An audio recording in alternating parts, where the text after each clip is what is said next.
Hi guys, how you all. एक बड़ी ही interesting चीज़ आपके साथ शेयर कर रहा हूँ, आपको एग्जाम्स के टाइम पर बहुत ज़्यादा काम आएगी। हमारे सीए इंटरमीडिएट एडवांस अकाउंट्स में जितने भी अकाउंटिंग स्टैंडर्ड्स हैं, आपको पता है बहुत सारे अकाउंटिंग स्टैंडर्ड्स में जगह जगह पर बहुत सारे मेजरमेंट रूल्स बताए गए हैं। उन्हीं मेजरमेंट रूल्स को कंपाइल करके मैं कोशिश करूंगा कि 10 मिनट में ये सारे मेजरमेंट रूल्स हर अलग अलग अकाउंटिंग स्टैंडर्ड्स के आपको बता दूं, ताकि आपको क्विकली वो रिवाइज हो जाए। चलिए शुरू करते हैं। सबसे पहले स्टार्ट करते हैं AS2 से। AS2 बोलता है इन्वेंट्री को मेजर करते हैं कॉस्ट और NRV which ever is lower. फिर AS7 की बात करें तो AS7 बोलता है कि रेवेन्यू को मेजर करना चाहिए as per PCM, percentage of completion method, और कॉस्ट जो है वो तो आप एक्चुअल बेसिस पे ही रिकॉर्ड करते हो। पर हाँ, अगर आपका आउटकम प्रोबेबल नहीं है तो ऐसे केस में रेवेन्यू के ऊपर आप PCM नहीं लगाते हो, फिर आप रेवेन्यू को रिकॉग्नाइज करते हो equal to the cost incurred till date of which recovery is probable. जितने कॉस्ट की रिकवरी प्रोबेबल है उतना ही रेवेन्यू रिकॉर्ड करते हो। AS10 की बात करें तो AS10 कॉस्ट मॉडल की भी बात करता है, रिवोल्यूशन मॉडल की बात करता है, पर इनिशियल रिकॉग्निशन वो कहता है कि आपको कॉस्ट पे ही करना पड़ेगा, जिसके अंदर purchase cost including non refundable duties and taxes, directly attributable cost और डीकमीशनिंग कॉस्ट आती है प्रेजेंट वैल्यू पर। बट जब आप सब्सिक्वेंट मेजरमेंट करते हो बैलेंस शीट डेट पर, तो आपको चॉइस है कॉस्ट मॉडल और रिवोल्यूशन मॉडल। आप दोनों में से कोई भी अडॉप्ट कर सकते हो इंटायर क्लासिफिकेशन ऑफ PPE पर। अगर आप रिवोल्यूशन मॉडल अडॉप्ट करते हो तो आपका रिवोल्यूशन मॉडल होता है फेयर वैल्यू। ऑफकोर्स उसके बाद फर्दर डेप्रिसिएशन वगैरह लगता है और इंपेयरमेंट होता है।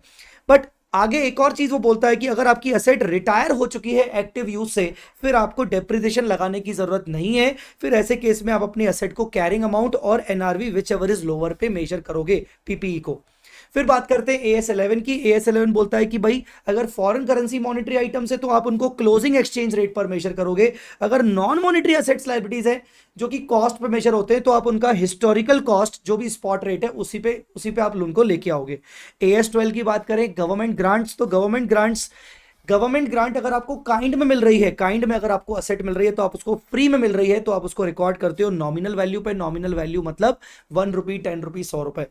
AS13 की बात करें लॉन्ग टर्म इन्वेस्टमेंट्स और current investments. Long term investments वो बोलता है कि भाई आप ओरिजिनल कॉस्ट पे रिकॉर्ड करते हो, आप ओरिजिनल कॉस्ट पे रिकॉर्ड करते हो unless there is a other than temporary reduction. अगर उसमें अदर देन टेम्पररी रिडक्शन है, माइंडेड परमानेंट नहीं लिखा है, अदर देन टेम्पररी रिडक्शन है, तो आप उसको रिड्यूस कर सकते हो, नहीं तो हमेशा ओरिजिनल कॉस्ट। और अगर करंट इन्वेस्टमेंट है तो लोअर ऑफ कॉस्ट और मार्केट वैल्यू। अच्छा, मैं आपको बता दूं, अगर आपको ये शीट चाहिए तो डाउनलोड कर सकते हो। इस वीडियो के डिस्क्रिप्शन में जाके डाउनलोड के लिए आपको क्लिक करना पड़ेगा एक लिंक को, ठीक है।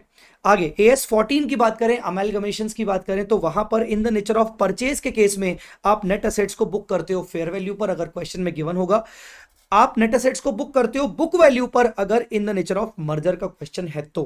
AS15 की बात करें तो AS15 बोलता है प्लान असेट्स को हम हमेशा फेयर वैल्यू करते हैं। और DBO लायबिलिटी की बात करें तो एज पर एक्चुअल वैल्यूएशन होता है। हालांकि एक्चुअल वैल्यूएशन का मतलब होता है कि आपने करंट सर्विस कॉस्ट बढ़ा दिया, इंटरेस्ट कॉस्ट बढ़ा दिया। फिर उसके बाद AS19 की बात करें तो लेसी की बुक्स में आप असेट को रिकॉर्ड करते हो lower of present value of MLP और fair value, present value of MLP और fair value which ever is lower. अगर लेसर की बात करें तो लीज रिसीवेबल को आप रिकॉर्ड करते हो at net investment in lease. Net investment in lease का मतलब होता है present value of gross investment in lease. उसका ग्रॉस इन्वेस्टमेंट इन लीज के अंदर आता है MLP प्लस UGRV।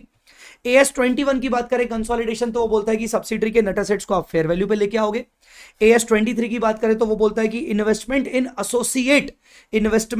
एसोसिएट को आप इक्विटी मेथड पे रिकॉर्ड करते हो। इक्विटी मेथड बोलता है कि एसोसिएट के जितने भी नेट एसेट है, फेयर वैल्यू नेट एसेट है, उसके प्रपोर्शन में अपने इन्वेस्टमेंट को दिखाओ। AS26 बोलता है कि भाई हमेशा आपको कॉस्ट मॉडल ही अडॉप्ट करना पड़ेगा, नो रिवैल्यूएशन, और फर्दर अमोर्टाइजेशन भी आप रिस्पेक्टिवली करोगे। ऑफ कोर्स इंटेंजिबल एसेट का इंपेयरमेंट हो सकता है जैसे PPE का हो सकता है। फिर AS28 की बात करें तो इंपेयरमेंट लॉस निकालने के लिए वो बोलता है कि अगर कैरिंग अमाउंट हायर है और रिकवरेबल अमाउंट लोअर है तो इंपेयरमेंट लॉस लगेगा।